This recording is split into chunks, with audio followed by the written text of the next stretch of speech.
सरकारला लोकांना गोळ्या घालून मारण्यासाठी अनुमती आहे, ते असा प्रचार करू शकतात की आम्हाला हे लोक गोळ्या मारतात म्हणून आम्हाला आमच्या बचावासाठी गोळ्या माराव्या लागतात.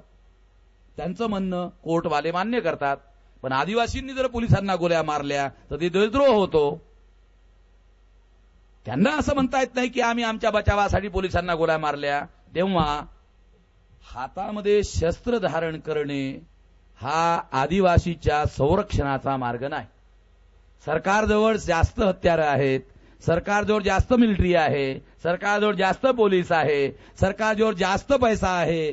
सरकार आदिवासींच्या विरोधामध्ये मोठ्या प्रमाणामध्ये अभियान चालवू शकते, त्यांना गोळ्या घालून मारू शकते. असं त्यांच्याजवळ करण्यासाठी फार मोठ्या प्रमाणात साधन आहे. त्यामुळे हत्यारं उचलून त्याचा प्रतिकार करणं शक्य नाही आहे, सरकारचा प्रतिकार करणं शक्य नाही आहे. ही गोष्ट आपण लक्षात ठेवली पाहिजे. परंतु जे आदिवासी हत्यारं हातात घेत असतील ते त्यांच्या डोक्यानं घेत नसून त्या नक्सलाईट आंदोलनामध्ये ब्राह्मण लोक आहेत, नेतृत्व करणारे ब्राह्मण आहेत, ते आदिवासींच्या हातामध्ये हत्यार देतात, ते आदिवासींना ट्रेनिंग देतात आणि अशा प्रकारे सरकार आणि आदिवासींमध्ये हत्यारबंद लढाई सुरू होते. आणि अशा प्रकारे हे आंदोलन अयशस्वी करण्यासाठी, यशस्वी नाही अयशस्वी करण्यासाठी ब्राह्मण लोक योजनाबद्ध पद्धतीने प्रयत्न करतात. ही बाब आपल्याला लक्षात येत नाही. तेव्हा आपल्याला काय करावं लागेल? आपल्याला शांततापूर्ण पद्धतीनं आपलं आंदोलन करावं लागेल.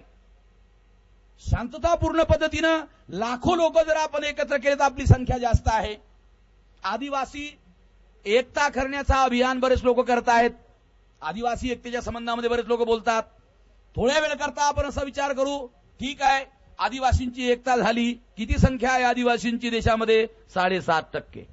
100% जर हे आदिवासी एकत्र झालेत तर संख्या किती? 7.5%. 7.5% लोक एकत्रित होऊन एवढ्या मोठ्या बाकी राहिलेल्या समाजाचा पाठिंबा न मिळवता, सहानुभूती न मिळवता फक्त आदिवासीची एकता करून हा प्रश्न निकालात काढता येऊ शकतो का? 1757ला पलाशीची लढाई झाली आणि पलाशीपासून मालदा टाउन खाली आहे. मालदा टाउन मध्ये आदिवासी आहेत.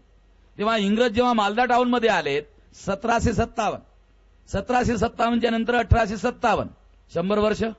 1857 ते 1957 200 वर्ष. 2007 250 वर्ष. 250 वर्षापासून आदिवासी, फक्त आदिवासी आपल्या स्वातंत्र्यासाठी लढत आहेत. काय झालंय? फक्त आदिवासींना एकत्रित करून आदिवासी आपल्या स्वातंत्र्यासाठी 250 वर्षापासून लढत आहेत. या लढाईमध्ये आदिवासी केवळ मारल्या जात आहेत. मला असं वाटते की आदिवासीच्या लोकांनी, आदिवासीचं नेतृत्व करणाऱ्या लोकांनी या मुद्द्याचा गांभीर्याने विचार केला आहे की नाही केला आहे, या संबंधामध्ये निश्चितपणे चिंतन करण्याची आवश्यकता आहे.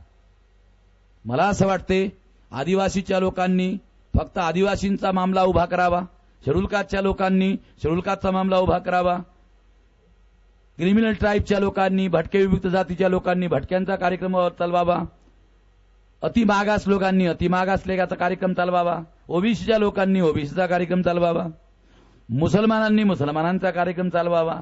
मला असं वाटते प्रत्येकाने आपापला अलग अलग कार्यक्रम जर चालवला तर या अलग अलग कार्यक्रम चालवणाऱ्या लोकांची पिटाई करण्यासाठी ब्राह्मण यशस्वी होतो. आपल्याला अलग करतो, एक एक करून पिटाई करतो. आदिवासीची अलग करतो, शेड्यूल कास्टची अलग करतो, भटक्या विमुक्तांची अलग करतो, मुसलमानांची अलग करतो, ओबीसींची अलग करतो. प्रत्येकाला अलग अलग करून प्रत्येकाची पिटाई करतो आणि आपला राज्यकर्ता होण्याचा जो मार्ग आहे तो मोकळा करतो. मला असं वाटते यापासून आपल्याला धडा घेणं आवश्यक आहे.